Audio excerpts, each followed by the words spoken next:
You may not know their names or recognise their faces, but these people are Aussie heroes. And there's nothing Aussie heroes deserve more than free piss!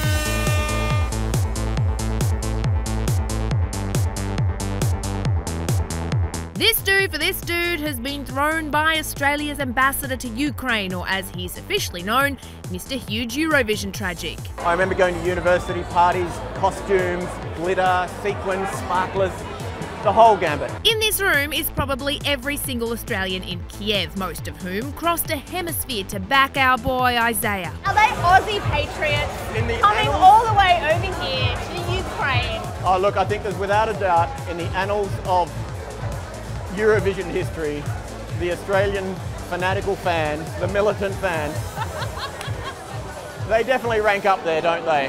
Oh yes! Australia has been broadcasting Eurovision longer than some countries in it have existed. And the reason we're now in the competition? You're looking at it. We fanned so hard for so many years over Eurovision that we were eventually asked to join. Pretty much. Australians love Eurovision. Some more than others, obviously. I wanted to get to know some of these guys, but an Irish pub in Kiev? Honestly, when in Ukraine? Nostrovia. Oh, we're supposed to fully shot it. Go for it. Oh, God. You can do it. All right, okay. Clearly, it's my first time here in Ukraine. It's also Paul and Mark's first time, but not their first Eurovision. So I've been Oslo 2010, Düsseldorf 2011, Baku 2012, Malmö 2013, Copenhagen 2014, and Vienna in 2015. Every year, they take 3 weeks off, put their costumes on, and follow the music. Most people are like, you know, sport, woo! And I'm like, yay, sport. Eurovision, Eurovision, woo!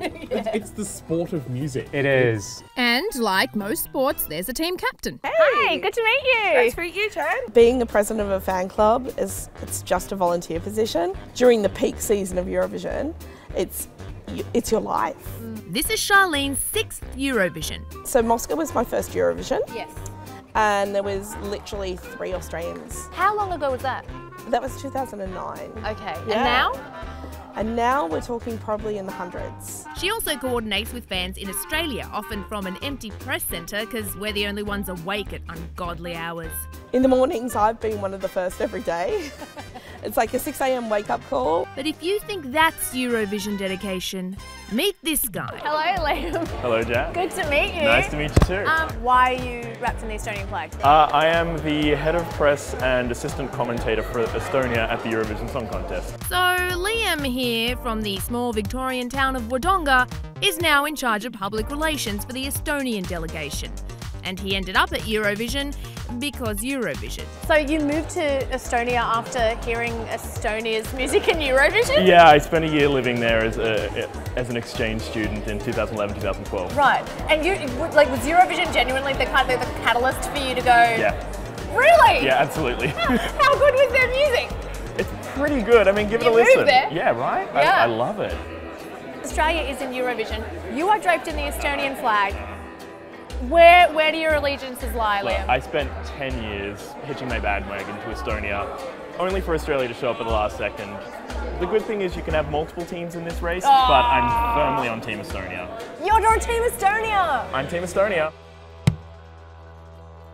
At least if Estonia wins, they get to host the competition. We don't. We're in the wrong hemisphere. One of the kind of conditions about our participation was that if we were to ever win, it would be hosted in a European country. Exactly, yeah. But then we've experienced years of the notion that Australia competing at all would be a ridiculous Exactly. concept, and now it's happening. Right. So I'd say Exactly. it's a matter of when, not a matter of if. Well, let's just Exactly. say Eurovision in Australia 2020. 2020 all the way. Yes. 2020. 2020. To Eurovision in Australia in 2020. Cheers. Cheers! In Sydney. And Melbourne. Newcastle.